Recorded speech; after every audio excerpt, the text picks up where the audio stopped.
দেখুন কথাটি কত গুরুত্বপূর্ণ।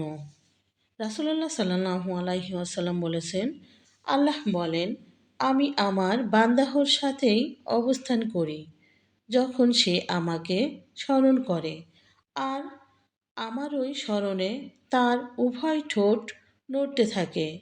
বুখারী, আহমদ, আবু হুরায়রা রাদিয়াল্লাহু। ভিডিওটি দেখার জন্য অসংখ্য অসংখ্য ধন্যবাদ।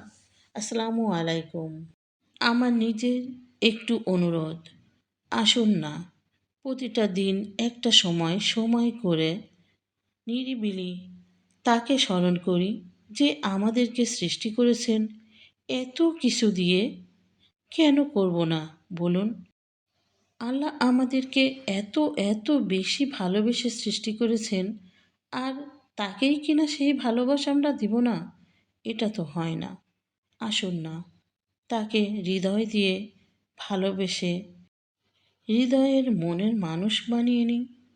সবাই ভালো থাকবেন। আসসালামু আলাইকুম।